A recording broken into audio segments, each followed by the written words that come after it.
My name is Kathy, and I am a teacher in the health science department and in the ethics training program.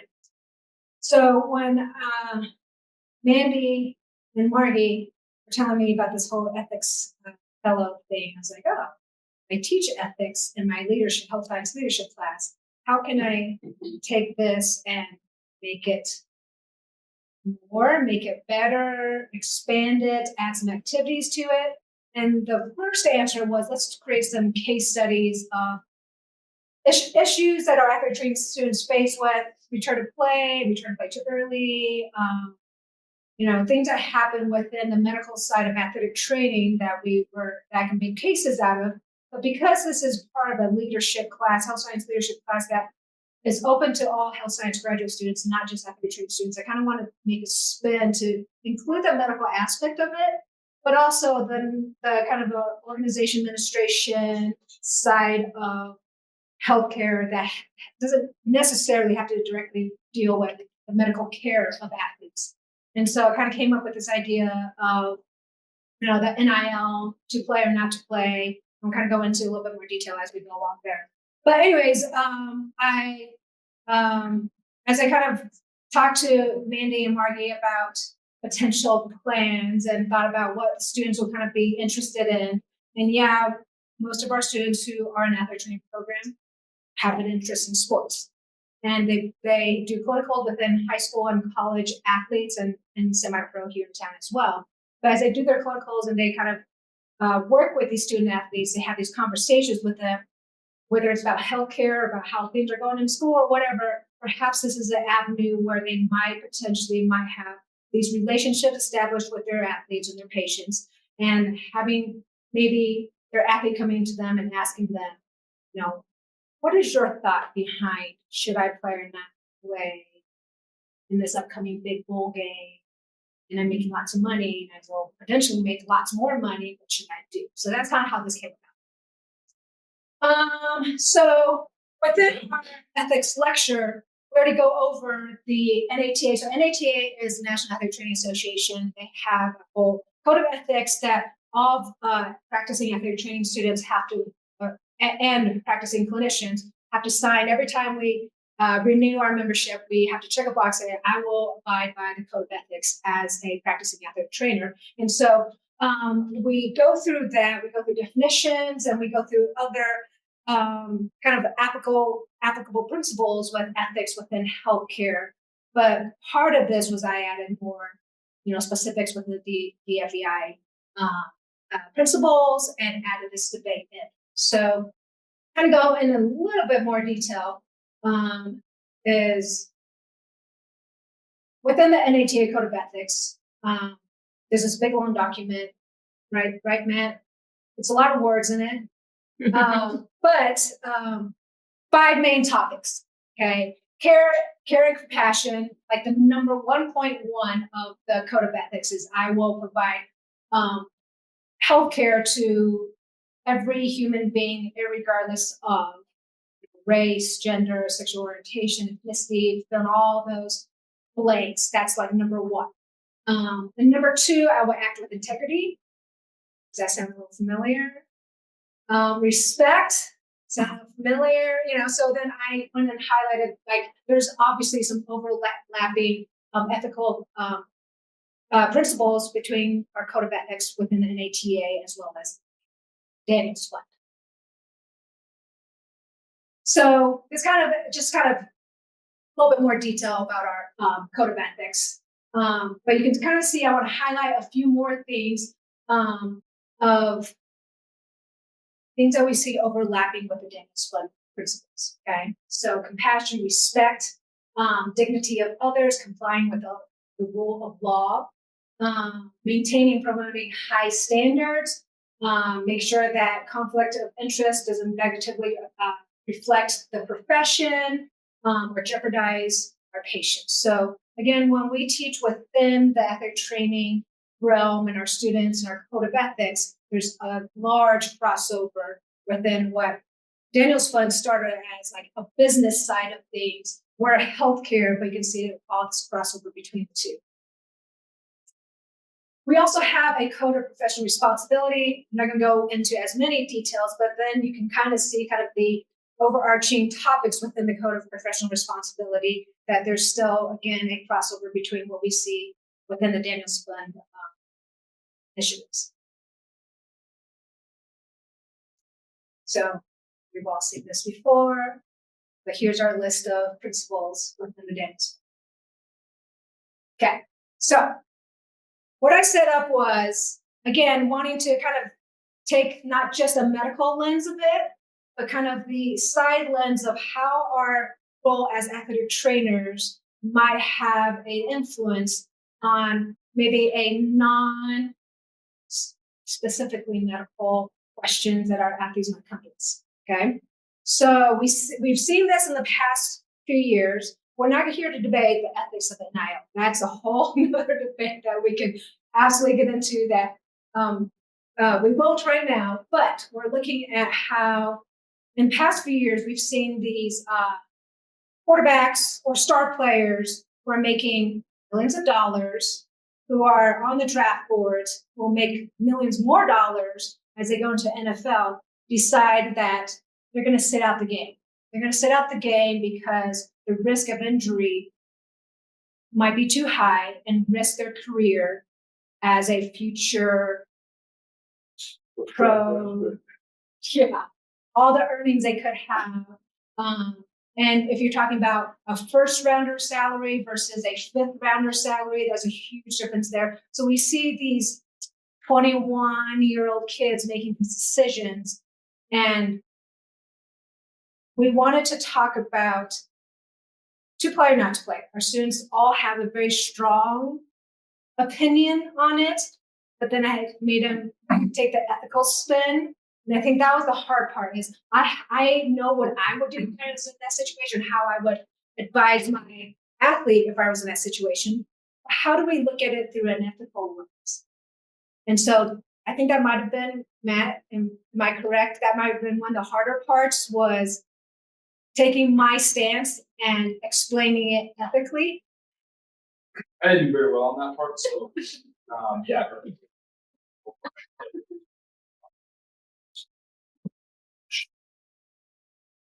So if you're not, anybody not know what NIL is? Okay. So am I right? 4 years ago they started this? About 4 years ago they started. Collegiate-athletes kind of like, well, you're selling my jerseys, you're selling my name, image, and likeness, and you're making gobs of money off of me. I want some of that. And so, again, a whole ethical debate on how it's being run. There's state-by-state regulations and limitations, all that. And so depending on where you play, what state you live in, and what school you're going to, you may make a lot of money or a little bit of money and all this stuff. Okay, so I just kind of threw a few examples out there for you guys. So, Shedeur Sanders, we all hear in the news of whether he's going to be a top draft pick or not. That's still a debate, and the drafts are coming up in a couple of months or so. But he's made $4.7 million in NIL deals.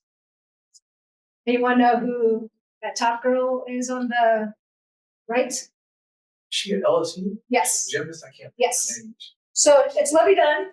She's currently the highest paid female. She's got like 10 million followers on TikTok. She's a social media influencer, and she's a gymnast, and to the point where like they've had to have extra security at these competitions because internet people go seek her out. But she makes $4.1 million through her NIL deals. Paige just won her first national championship. She makes 1.4, and she's projected to be the first rounder.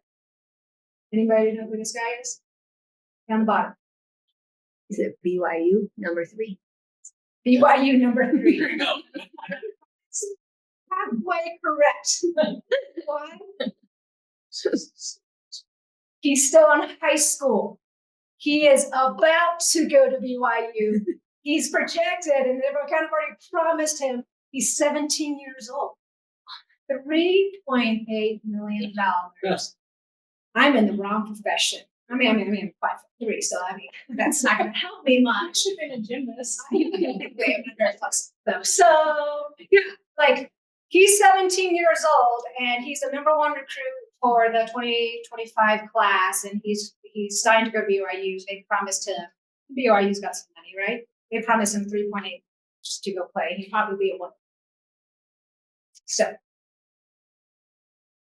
kind of give you a little bit of example. Caitlin Clark, she made $3.1 million when she was at Iowa.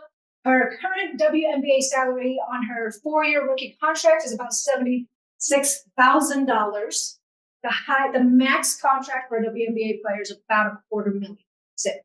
Now the max for NBA players a little bit different, right? However, her endorsements give her about $11 million a year, which includes Nike, Gatorade, State Farm, other bigger names, amongst a bunch of other companies. But she just signed last year to sign the Nike shoe deal, so she's going to get her signature shoe 8-year deal for $28 million. So let's do currently. Okay, Olivia Miles. Yes, have you heard this story yet?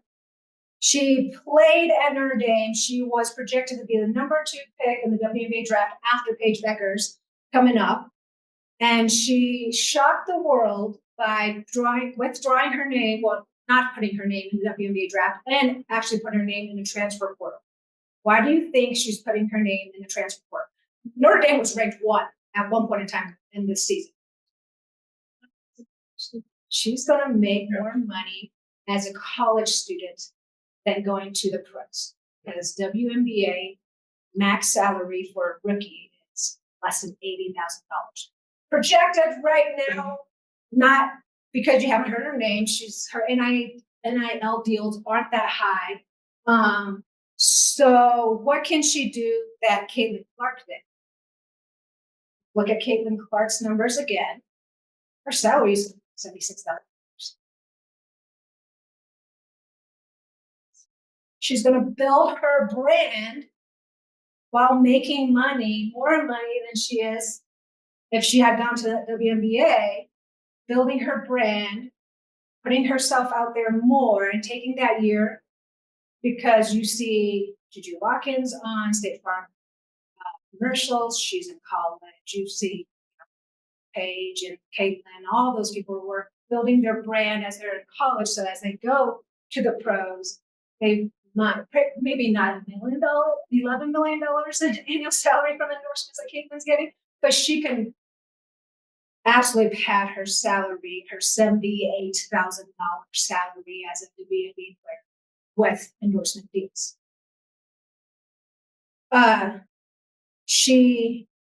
When I made this slide, I finished this slide, submitted it last week. I saw yesterday that she signed TCU.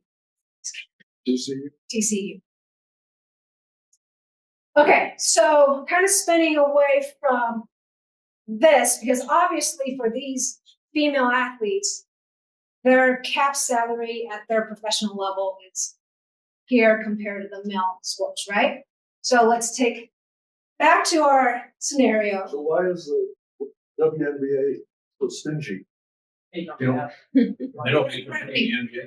Yeah, revenue. Oh, they want to take a percent. Yeah.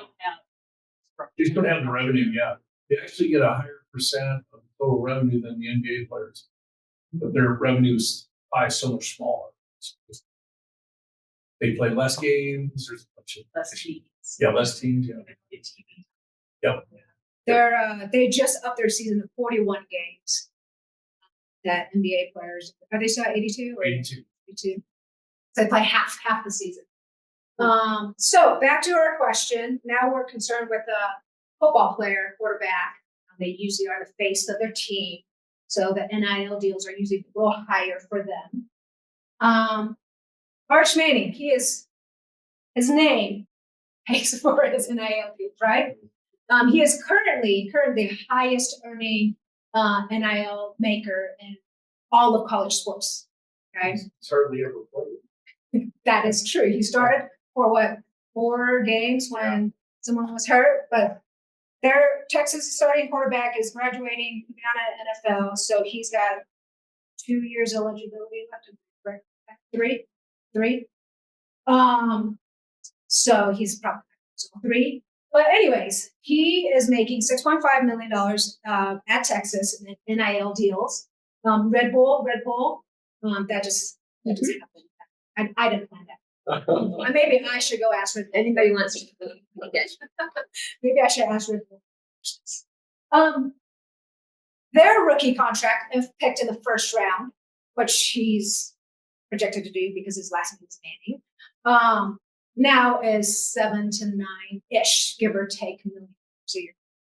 So where the female athletes are making way more money in college, there's no rush, to go do as pros. And then quarterbacks, besides Aaron Rodgers, Tom Brady, they have a longer career because they wear red jerseys during practice and you can't hit them in practice. So, 10, 15, 20-year career in an NFL to play or not to play. One more slide. Rate of injuries in football. Highest rate of injuries include all collegiate sports, not surprisingly. Okay. Higher rate in competition, talking about a bowl game versus practice. Higher rate in Division I versus the other divisions. Most common sites of injuries are knee, shoulder, and ankle. Most specific type of injuries are concussion, ankle sprain, hamstring strains.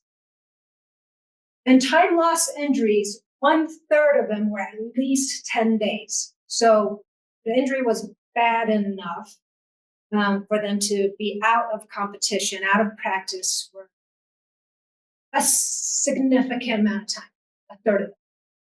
Okay, so what are your thoughts? To play, not to play? And just throw a couple of things. Their ability to make money is pretty limited. Most aren't going to play as long as Tom Brady can't. I get it. I get why they would do that. Yeah, not risk it and having one of these things happen. They're thinking about their family, their parents, their children, and they're not breaking any contract per se. I think they're super young minds, and I don't remember myself at that age, and I thought I was invincible. So, and this is a big list of problems that could follow them into their lives, even permanent damage, and it's a lot to consider. But I think sometimes in that mindset, if it's popular and you're making all this money, kind of what's going on, Bo Nix played in his bowl game. Broncos quarterback. He could have sat out the bowl game, didn't mean he wouldn't play it. And now he's on the Broncos. Another reason to like him, maybe. He did that. I don't know. Well, for me, college sports, I grew up in an era when you were on the team and you knew who was going to be playing and you followed them through the progression. Now it's just like a smorgasbord of athletes moving to the highest bidder. I still watch. I love sports. I still watch. But you look at the college teams, and it's not going to be the same team. They're going to take the highest bidder. They're going to go to some other team, play for the other team next year. And I don't like it. I just don't like it. I like to have my team. I like to, watch them develop, root for the team, rather than, I was totally surprised at the enthusiasm at those playoff games. I mean, you got this team of people you really don't know except during that year, but you're out there cheering like there's somebody that you followed for 4 years or 5, good enough, how they progress. I don't like it. That happened in Colorado when Prime came in. He brought in all these transfers. Yeah. He had more people to games than ever. They didn't know who those guys. And the high school kids now, because of the transfer portals, the high school kids aren't getting recruited the way they used to. You follow a kid through high school in your hometown, may or may not get picked up. I guess the one thing I do understand is the colleges are making so much money off of these athletes. Should they get a cut? Yeah, in my mind, I'm saying, yeah, but maybe give them a cut, but shut down the transfer portal. I don't know. You're trying. Parents who have kids who put their younger kids in sports. Why? It's All the money. Right? Yeah. Like, Teamwork, responsibility, camaraderie. And then the moment you potentially the one kid on the team who actually makes a big piece out by take my money on, right? You are on your own. So this is what we did. To play, not to play. This was, Ohio State who won last football championship. Set up the debate to kind of, as a high school nerd, I was in debate physics, so I kind of re-looked up kind of rules of it. And so the pro group had 5 minutes to present their side. I'm going to advise my athlete to play. The con group gets 2 minutes. Gets 2 minutes to rebuttal the points that the pro group made, followed by the con group comes in and says their reasons of why they would advise an athlete not to play, followed by rebuttal from the pro group. Then they have their closing argument. So it's a pretty short debate, but it kind of makes them think on their feet a bit because they have to come up with direct rebuttals to the points that the opposite team came up with. do they know which team they're? To make it even harder, split the class into 2 groups. There was 3 students in each side. And I said, research what you would say if you advise your students, athlete, to play. Research what you would advise them if you would advise them not to play. Come back next week, we're going to flip a coin, and you'll find out 2 minutes before we start the debate what side you're going to be. Well, it's more like 5 minutes, but. So they had to come up with both arguments for both sides. And they didn't know what side they were going to. We literally, I don't carry coin. I don't use cash. Who has a coin here? We have to flip a card. Let's flip this credit card. So they found out, and then we gave just a couple minutes to kind of get their thoughts together and go with it. That's how we, so they could at least say, potentially think about, okay, well, this is what I would argue. So therefore, let's come up with some rebuttals. And this is what I would argue potentially. So they had to go, and they had to come across with good points of why they would advise player not to play by their research, even though they might personally feel a different way. So, and then on top of it, add those ethical considerations into their arguments.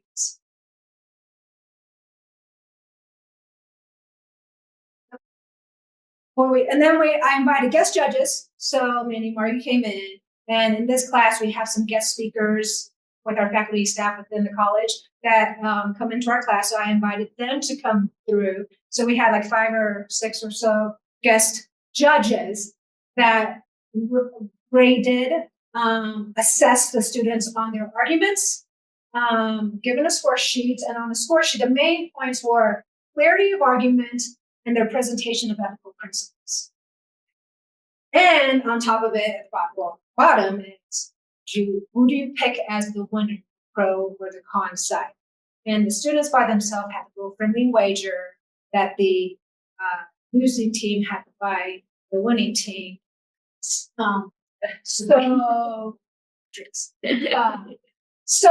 that was kind of their little friendly wager. And so there was a little bit of, they're athletic training students, they played sports, they have just a little bit of a competitive side, to them. So kind of wanted to talk a little bit about, well, Matt, I'm gonna put you on the spot first. Having to research both sides. What was it? Good, bad, hard? What's your thoughts? I think it was good, just in terms of wells. Especially have my own personal opinions on the matter, but so our researching the other side was definitely good to kind of shed light on that, but it was definitely difficult because we also didn't know, so they're trying to square your argument away for to encompass a variety of different things, so it's initiative principles and everything else that go along with this assignment was difficult, but it's good to have a good image of the whole picture. So some of the ethical pieces they brought up, trust. We've been through the thick and thin. These are my brothers. We've gone through battle together. Do I just walk away or not? Am I in it for me or am I in it for us? Okay, so trusting your teammates through that process. Okay, viability, another one of the initiatives of the Daniels Fund. We talked about injuries, small injuries, big injuries. Could affect the longevity of my career either way. Okay, an ankle sprain, not that bad. Work it off. Right? I've had 5 of them. Shoulder sprain, quarterback. Okay. Respect of individuals' decisions. That was a big one among the students. The presentation was, I might have my own opinions of whether you should play or not. And granted, maybe I'm not that athlete that's in the shoes that's going to be making, but I got to respect your decision regardless of what decision you make. Transparency. Talk through this. Like, it's not yes, at the end of the day, it's your life, but these are your brothers. This is your teammate, your coaches. Coaches get fired 2 years after they win an NBA finals. And so if their star quarterback walks away, it's going to happen to the coach. Like, your decision might affect more than just your career. It might affect other people's careers. Is that your problem? Is it not? So transparency and conversations through that, and helping and having, again, these are 17, 18, 20, 21-year-old kids that have to make these decisions. You throw me $1 million, fine, give it to me, right? And so how do I make these decisions ethically, looking at not just amount of money that's going to come from that? I think pretty much something that has existed throughout time is money talks. And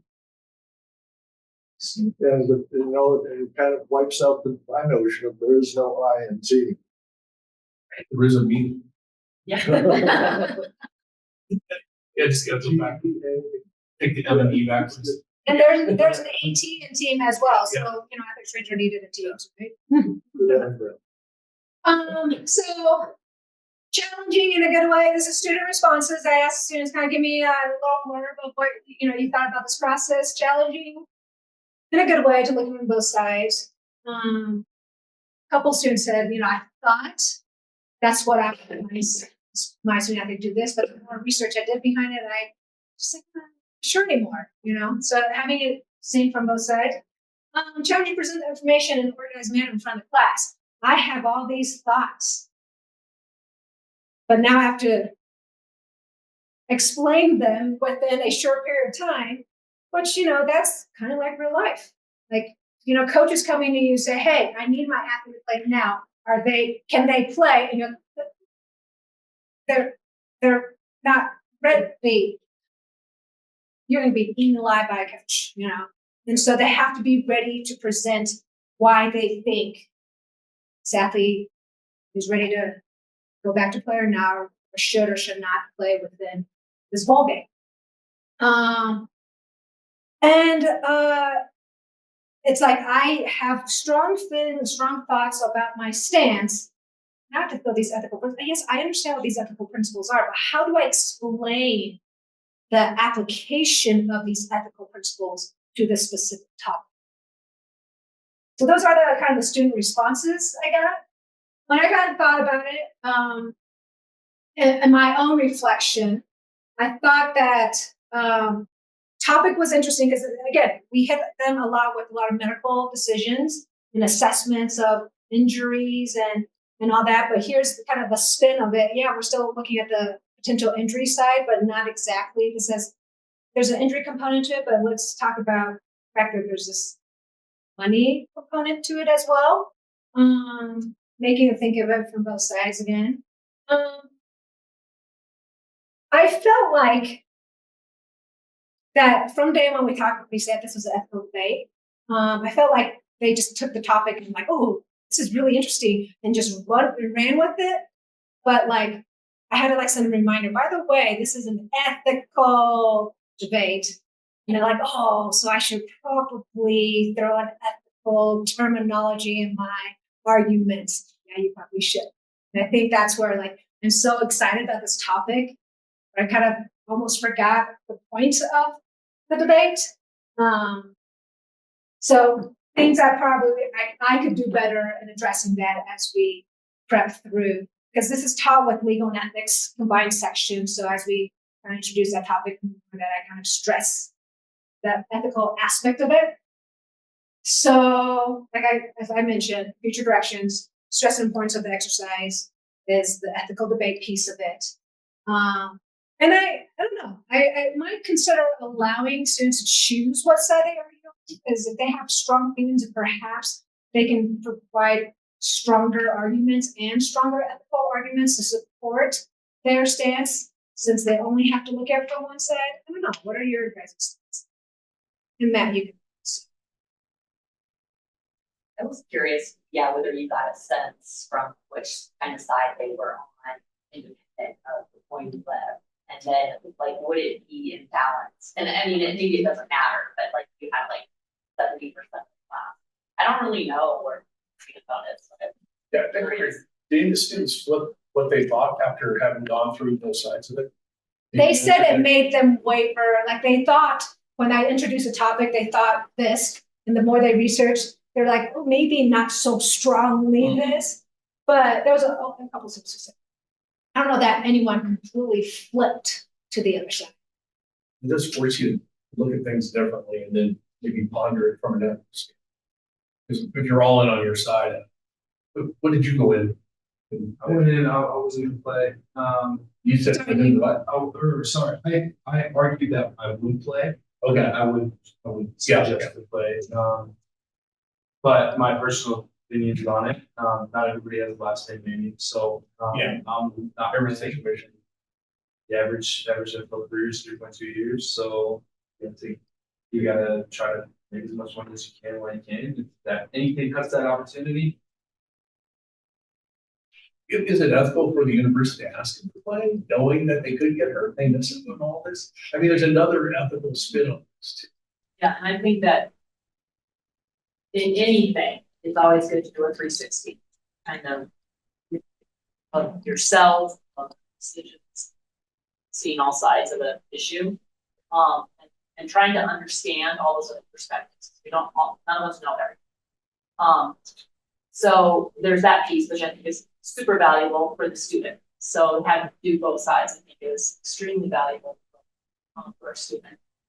And then the application of this into like an athlete training profession is, in my opinion, is valued as an athlete trainer. It's not our job, and will never be our job, to advise that athlete of what to do. It's our job to listen, and our job to help direct them in consideration of their choices and give them all these points to consider and then support them in that process. And I think that this 360 kind of look at both sides can help set somebody up to do that better. I think to Scott's point though, talking about the institution, I think the institution does think that they have an ethical right to ask the student to play because they've invested for years in that. They've paid their scholarships, they've helped cover their education. So looking at it from the institutional standpoint, they are going to absolutely think they have an ethical right to ask the student to do something because they have invested in them in a very large financial state. Question from the chat, because Hazel is asking. First of all, she says, great job, Kathy. Do you believe universities should implement policies regarding playoff bowl game participation or remain an individual athlete's choice? That's what we're talking about. You don't have the answer. You don't have the They answer. never make you. I don't think. Yeah.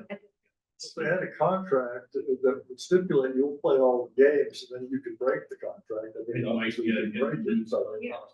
that would make it even look worse. I mean, if you're asking me from an athletic training point of view, like, how many of these athletes go out, play not 100%? And so Patrick Mahomes, Super Bowl, blah, blah, blah, we can go through all the different examples. So like, how many of these athletes go and play not 100%? And so how I mean, if you're saying can the university mandate, there's so many, I mean, we can say yes or no, but there's so many loopholes. Like, if you're not 100%, like, tweet your ankle, so no, you're not playing, but. And the other issue is the NCAA is afraid if they really try to clamp down, the conferences are just gonna break out of the NCAA and just do their own thing. They're gonna lose all that money. I mean, there's so many layers to it, and like some of the things that was brought up by some of the teams is like examples of who played, who didn't play, what's going on now, what's not going on now. And then there's the whole idea of the insurance that you can buy, that if you're projected to go to NFL, you buy a X amount of dollars, $1 million insurance, that if you were to get hurt during that one game, so this 3-hour bowl game, if you get hurt, whatever expected salary you were going to get will be given to you. CU did that with Travis Center, Sanders, and I think a bit of the rest of the team too. But I mean, it depends. Like, CU paid that insurance to make sure that their star athletes played. I've known people who their family have paid that insurance, and not all families can afford that insurance because that insurance is stupid. Your dad said. Yeah. There's an interesting case at, what's it, UNLV, they don't have the money of these schools. They got into a bowl game and their players, he ran out of NIL money. Players like, we're not gonna play that. You said you're gonna pay us, and you didn't, so. Change the bowl game. Yeah. I think this will be a good case for you to continue to use going forward, and we just have to watch how some of the changes that hopefully or likely, maybe not hopefully, like, changes are gonna be what's changes are gonna come with some of this NIL background stuff, and you can tweak it here and there to continue to make this a valuable same case going forward. You don't have to do a case every year. There's a lot of good stuff out right now, videos out right now, like Gino Ariamo from UConn and St. John's coach talking about, the challenges that they see with NIL and transfer portal together, and what NCAA is doing. Like, there's just so much work to be done, but the pendulum has swung so far one way. It's like, oh, we've made a big mess. So there's going to be changes. It's going to be interesting to see what they are and how that affects this problem. I just like to commend you for how you did it. It was like 5 minutes, 2 minutes, 5 minutes, 2 minutes. In all, how much time did this exercise take? I mean, from a student point and from yours? From my Was it point, like because I wanted yeah. judges to come in and Right. Yeah. make it feel real. But no, how much time? I mean, it seems like less it's than 30 minutes. yeah. Debate, but I don't know. How much did you have to prepare?